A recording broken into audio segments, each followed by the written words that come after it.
Alright everyone, I just wanted to do a quick video this morning. Hope you're all doing really well. Hope everyone's enjoying all the content we're trying to put out there for you. I want to do a quick video today about squats, and it's a really simple movement pattern, but everyone has a slight variation on it. Everyone has different opinions on it. I just wanted to do I'm going to do a series of these about squats, and today we're just going to work on a body weight squat and look at how a squat works.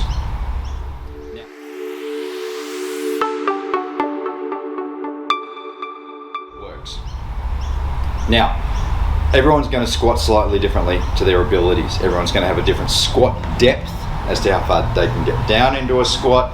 Everyone's going to have a different squat ability in their ankle and different quad strength in their thighs as to how much they can lift. A lot of people squat incorrectly, especially as novices, especially people who've had years and years and years of moving badly. So they will pick up a squat incorrectly. I have seen a lot of people, and these are some incorrect moves that I have seen. I have seen a lot of people get to here and then do that. So it becomes a hip hinge instead of a knee hinge and squat. I have seen people get to here and stop and then do that. I've seen all sorts of mistakes. I've seen people worry about how far their knees shift over their toes. And the knees are allowed to shift over the toes on a squat.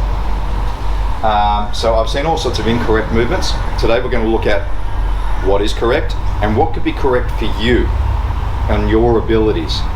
So a lot of people get very tight down in the lower body, especially down here in the Achilles. Especially if you've been sitting at a desk for a long time, they lose that ability to hinge at the ankle. Okay?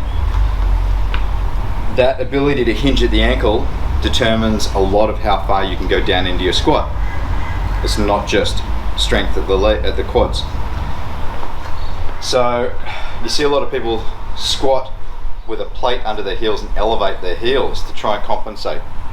That's fine as a diagnostic tool, but it's not a good exercise tool because your body becomes dependent on it and never stretches out those ankles.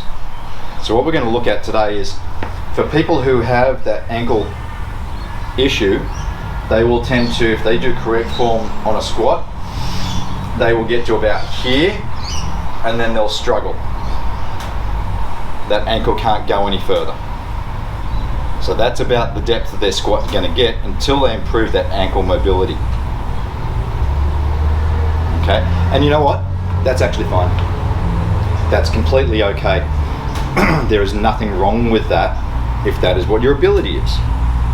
A lot of people don't have the quad strength to go any deeper, so they'll get to here and they won't go any further because they're afraid of falling over. A lot of people have that fear, so they'll hinge instead rather than rely on the legs. Short term that's okay, but we do want to eventually build up that strength so that you can squat. So the question is, how do we do that? Well, we want to look at a lot of stretching for the ankles, and your Achilles tendon is really difficult to stretch. A lot of times it can actually be the soleus underneath. Your calf muscles can be a little bit tight, especially the underlying calf muscles, because there's a couple of layers of muscle in here. So that can be causing a tightness up here or a tightness down here. So we want to do some stretching. And to do that, you want to basically use a step and you want to stretch out that foot. We'll do a specific stretching video on that issue. All right, but in the meantime, we want to look at what is an okay squat. Well, now for me, as I've already got a previous injury in my left foot, I already have a restriction in terms of mobility in that left ankle. So for me, a good squat and a correct body weight squat is making sure that your feet are around shoulder width apart, and everyone should be looking at where their feet are placed. Whether your feet are straight or whether your toes are turned out is your choice. It's your comfort. It's all about your comfort. Okay? Everyone's going to have a slightly different technique on that. I'm never rigid on you have to have your feet dead straight ahead. I never focus too much on that, because everyone naturally walks with a slight angle out with their toes, slight toe out. It's like getting a wheel alignment on your car. You want to have a specific set on your wheels, but they're not on your front wheels, they're not perfectly straight ahead. They're actually out slightly. So that's naturally how we walk. So why not let it naturally be part of your squat? So my squat would be coming down to there. Now I do a little bit more hip hinge to compensate for that over tight ankle. I have 12 pieces of steel in my left foot, so I'm never going to get that perfect range of motion in that left foot, so I compensate for it a little bit. But you know what? Even with that compensation, I've still taught myself to squat. Okay? And that's okay. Now we can vary those squats around, and we will do a series of different squats. We will look at front hold squats, back squats, we'll look at zombie squats, we'll look at overhead squats. We're going to look at all of the different squats. But for a bodyweight squat, you want to, all right, breath in, hold. It's up to you where you want to put your hands. Okay, breath in and hold. And coming down into that squat. All right, whatever's comfortable for you. You may only be able to get to there, and that's okay. You will progress and get deeper as you improve with your squat. That is completely okay. It's all about working to your abilities, and you then increase those abilities over time. No one's ever going to squat instantly perfectly the first time they squat.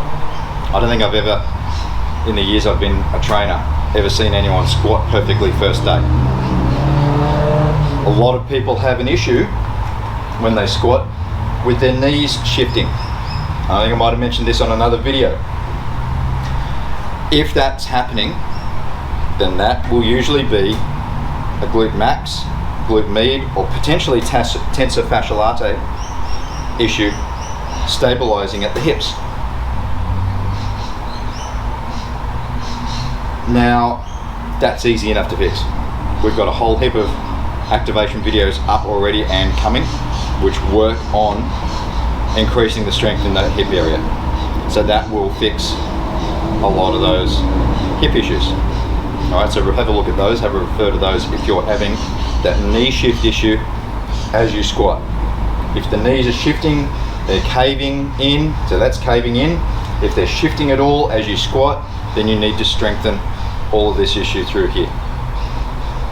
Okay? So that's basic squat. Basic. Well, let's go through that again. Basic bodyweight squat. Breath in.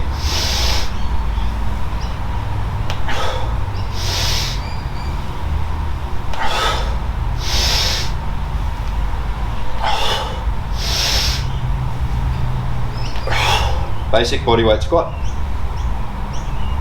Okay, nice and simple. Work to your abilities. Work to your range of motion, and that will develop over time. If you have any questions, drop a question down below. Hit that subscribe button, hit that like button. Have a look at the website, and have a look at some of our other social media about what the clients are doing and what we're keeping up with. And see you in the next video. Stay safe.